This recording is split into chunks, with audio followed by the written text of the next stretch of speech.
Hi friends, मैं आकांक्षा शर्मा जी की with आकांक्षा में आपका स्वागत करती हूँ। एमपीपीएससी मेंस पेपर 2 का आज हम पढ़ने वाले हैं प्रश्नोत्तर रूप में मध्य प्रदेश की जो लोकतांत्रिक व्यवस्था है, क्योंकि मध्य प्रदेश का अगर पॉलिटी पूछा जाएगा तो मध्य प्रदेश लोकतांत्रिक व्यवस्था ही आएगी। तो उससे संबंधित कुछ क्वेश्चन आज हम पढ़ने वाले हैं, फ्लो चार्ट डायग्राम सहित पढ़ेंगे। जिससे मैं पढ़ा रही हूँ वही मेरे जो एमपीपीएससी मेंस का नोट्स है, तो वो आप परचेज भी कर सकते हैं। ये जो बुकलेट है, बुकलेट नंबर ये 20 है और इसमें आपको मध्य प्रदेश लोकतांत्रिक व्यवस्था नाम से पूरी बुकलेट मिलेगी। पहला क्वेश्चन है, मध्य प्रदेश पंचायती राज संशोधन अधिनियम 2001 पर टिप्पणी लिखो। जो संशोधन हुआ था 2001 में, 1993 में मध्य प्रदेश में 73वां संविधान संशोधन लागू हो गया था और उसके तहत 2001 में इसमें संशोधन किया गया था। तो सबसे पहले है 22 जनवरी 2001 को मध्य प्रदेश राजपत्र में ये प्रकाशित हुआ। इसमें कितनी धाराएं थी? इसमें 27 धाराएं थी और इसमें ग्राम स्वराज्य का मार्ग प्रशस्त किया था कि गांव को ही स्वराज्य मनाया जाए, गांव में लोकतांत्रिक व्यवस्था बनाई जाए, सत्ता के विकेंद्रीकरण में यह एक मील का पत्थर साबित होगा। इस सोच के साथ यह पारित हुआ। कब पारित हुआ? 26 जनवरी 2001 से। इसके तहत पंचायत राज के स्थान पर ग्राम स्वराज्य शब्द लाया गया, जिसमें निम्न प्रावधान किए गए। कौन कौन से? पहला तो था कि प्रत्येक ग्राम में एक ग्राम सभा होगी। ग्राम सभा जो होगी वो ग्राम पंचायत की प्रतिनिधि मूलक शाश्वत इकाई होगी। मतलब ग्राम सभा क्या होगी? ग्राम पंचायत का अगर कोई प्रतिनिधि मूलक शाश्वत इकाई होगा तो वो कौन होगा? ग्राम सभा होगा, ग्राम पंचायत की प्रतिनिधि सभा। और ये महीने में एक बार ग्राम सभा की बैठक अवश्य होगी और टोटल साल में ये 4 बार होगी। तो ये प्रावधान किए गए थे। कौन से संशोधन में किए गए थे? ये 2001 में संशोधन आया था। मध्य प्रदेश पंचायती राज संशोधन अधिनियम कब आया था? 2001 में आया था। उसमें ये सभी प्रावधान किए गए थे। अगला क्वेश्चन है, मध्य प्रदेश पंचायती राज संशोधन अधिनियम 2000 के अनुसार कितने प्रकार की समिति गठित की गई थी? इसका क्वेश्चन करने से पहले फ्रेंड्स, अगर आप हमारी ये हस्तलिखित प्रश्नोत्तर श्रृंखला में मुख्य परीक्षा के नोट्स लेना चाहते हैं तो ले सकते हैं। इसमें आपको टोटल 44 बुकलेट मिलती हैं, जिसमें 12 बुकलेट 3 नंबर की मिलती हैं और 32 बुकलेट आपको 5 नंबर और 11 नंबर की मिलती हैं। इनके साथ में आपको 25 व्हाट्सएप के ग्रुप मिलते हैं, जहां पर आपकी तैयारी कराई जाती है। ये अलग अलग सब्जेक्ट के ग्रुप रहते हैं, जैसे कि सोशलॉजी का अलग है, पॉलिटी का अलग है, हिस्ट्री का अलग है, ज्योग्राफी का अलग है। उन ग्रुप में उनसे संबंधित क्वेश्चन की तैयारी कराई जाती है। अब हम क्या करने वाले थे, कौन सा क्वेश्चन करने वाले थे वो पढ़ते हैं। हाँ, इसके अलावा फ्रेंड्स, ये इस तरह का ये पूरा ये इस तरह का पैकेज आपके पास पहुंचता है। इस तरह का बॉक्स आपके पास पहुंचता है। करीब 15 से 20 किलो का ये बॉक्स होता है, जो आपके पास बाय कुरियर पहुंचता है। इसकी सॉफ्ट कॉपी भी आप ले सकते हैं और इसकी हार्ड कॉपी भी ले सकते हैं। साथ में अगर आप हमारे 7 सालों के पेपर मंगाना चाहते हैं, सॉल्ट पेपर, तो ये भी आप परचेस कर सकते हैं। नोट्स किस प्रकार के हैं आप देख सकते हैं। इसी प्रकार के हैंड रिटन प्रश्नोत्तर श्रृंखला में नोट्स हैं, ये देख सकते हैं आप। ये हमने पहला क्वेश्चन कर लिया था। दूसरा हम कर रहे थे, मध्य प्रदेश पंचायती राज संशोधन अधिनियम 2000 के अनुसार कितने प्रकार की समिति गठित की गई हैं? तो ग्राम सभा अपने कार्यों और कर्तव्यों के निर्वहन के लिए निम्न स्थायी समितियों का गठन करेगी। मतलब ग्राम सभा को अपने कार्य करना पड़ता है, तो अपने कार्य करने के लिए अलग अलग समितियां बना लेती है, तो वही उसकी स्थायी समिति कहलाती हैं। इनमें कौन कौन सी होती हैं समितियाँ? पहली होती है ग्राम विकास समिति, जो गाँव के विकास का समय कार्य देखती है। दूसरी होती है सार्वजनिक संपदा समिति, सार्वजनिक स्थानों को देखती है। तीसरी होती है कृषि समिति। चौथी है स्वास्थ्य समिति। पांचवी है ग्राम रक्षा समिति। छठवीं है अधोसंरचना समिति। सातवीं शिक्षा समिति और सामाजिक न्याय समिति।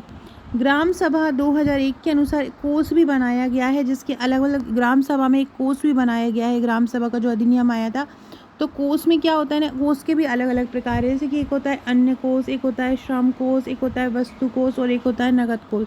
इस प्रकार से 4 ये कोष के प्रकार होते हैं। इस प्रकार गांधी जी के ग्राम स्वराज की संकल्पना को मूर्त रूप देने के लिए यह योजना लाई गई थी। तो इस प्रकार से आप इसको कर सकते हैं। पंचायती राज संशोधन कब आया, कितने प्रकार की समिति इसमें गठित की गई थी और क्या क्या इसमें हुआ था, तो ये सब आपने इसमें पढ़ा। अगला क्वेश्चन देखते हैं। अगला है मध्य प्रदेश पंचायती राज अधिनियम 1993। अभी हम ऊपर हमने पढ़ा था कि 2001 के संशोधन में क्या हुआ था, और अब पढ़ने वाले हैं 1993 का 1993 में जो अधिनियम आया था उस पर आपको टिप्पणी लिखना है। फ्रेंड, डिस्क्रिप्शन बॉक्स में आपको मेरे व्हाट्सएप ग्रुप की भी लिंक मिल जाएगी, टेलीग्राम ग्रुप की लिंक भी मिल जाएगी और इंस्टा का भी लिंक मिल जाएगा। ज्वाइन जरूर कर लीजिएगा। मेरे इंस्टाग्राम की लिंक है आकांक्षा 1957। आकांक्षा 1957 मेरे इंस्टाग्राम की लिंक है, अगर आपने मुझे इंस्टा पर फॉलो नहीं किया है तो फॉलो ज़रूर कीजिएगा। मध्य प्रदेश देश का पहला राज्य है जिसने 73वें संविधान संशोधन का पालन करते हुए नवीन पंचायती राज अधिनियम 1993 पारित किया और त्रिस्तरीय पंचायती राज की स्थापना की। 30 दिसंबर 1993 को यह विधानसभा में पारित हुआ था। विधानसभा में ये पारित कब हुआ? 30 दिसंबर 1993 को। 24 जनवरी 1993 को राज्यपाल द्वारा इसको अनुमोदित किया गया। कब किया गया? 24 जनवरी को। इसके अलावा 25 जनवरी 1994 को इसको लागू कर दिया। विशेषताएं क्या थी? पहला है ग्राम सभा, तो प्रत्येक ग्राम पंचायत के लिए ग्राम सभा होगी। सदस्य गांव के सभी वयस्क लोग होंगे। ग्राम की 3 भागों में बटा है, ग्राम पंचायत, जनपद पंचायत और जिला पंचायत। ग्राम पंचायत कैसे होंगे? 1000 की आबादी पे होंगे, इसमें 10 वार्ड होंगे। जनपद पंचायत 5000 की आबादी पर 10 से 25 वार्ड होंगे और जिला पंचायत 50,000 की आबादी पर इसमें 10 से 35 वार्ड होंगे। तो इस प्रकार जो मध्य प्रदेश का जो पंचायती राज अधिनियम है 1993 वो इस प्रकार से बटा हुआ था ग्राम सभा में। तो ग्राम सभा में कौन कौन बटे थे? ग्राम पंचायत, जनपद पंचायत और जिला पंचायत। अब पंचायत, दूसरा था पंचायतों का प्रमुख निर्वाचन। पंचायतों में निर्वाचन कैसे होगा?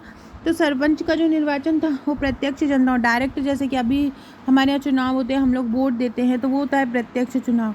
तो सरपंच का निर्वाचन इसी प्रकार से होता है। जनपद और जिला पंचायत अध्यक्ष का चुनाव सदस्यों द्वारा करते हैं।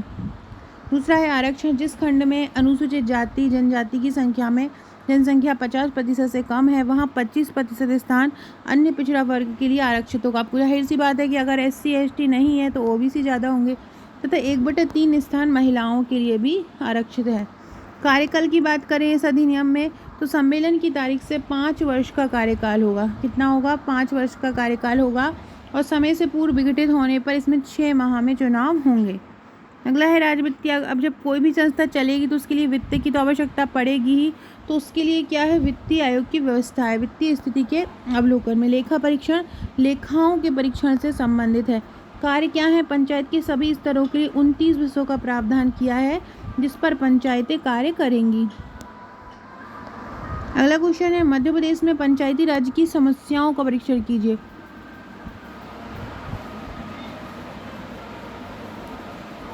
तो मध्य प्रदेश में पंचायती राज के मूल्यांकन के अध्ययन से स्पष्ट है कि पंचायती राज संस्थाओं की उपलब्धियां उत्साहवर्धक नहीं है। साथ ही ये संस्थाएं ग्रामीण जनता में पूर्ण रूप से नई आशा और विश्वास पैदा करने में भी असफल रही हैं।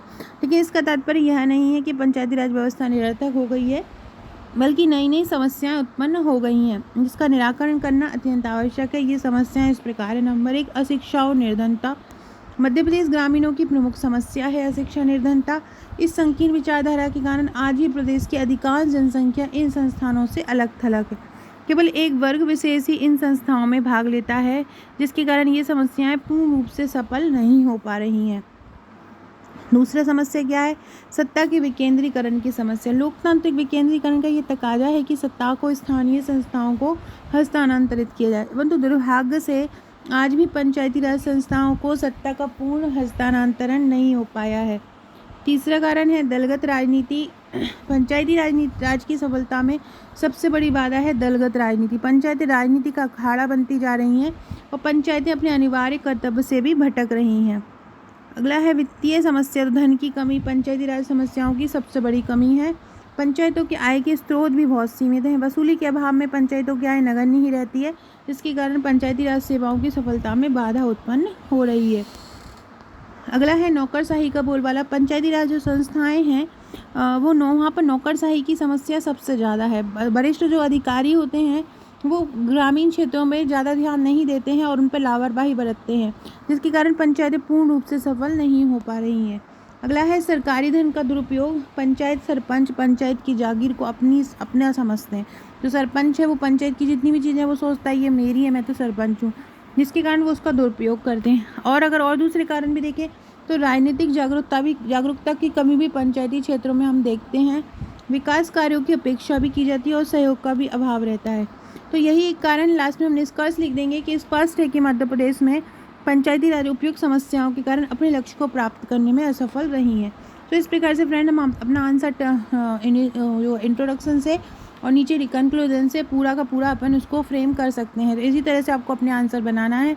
अगर आप रेडीमेड हमारे नोट्स लेना चाहते हैं, रेडीमेड आंसर लेना चाहते हैं, पूरा का पूरा सिलेबस के अकॉर्डिंग है, यूनिट वाइज है, और प्रैक्टिस वर्कबुक है, तो अगर आप लेना चाहते हैं तो आप मुझे व्हाट्सअप कर सकते हैं। मेरा व्हाट्सअप नंबर ये दिया हुआ है। Okay friends, thank you.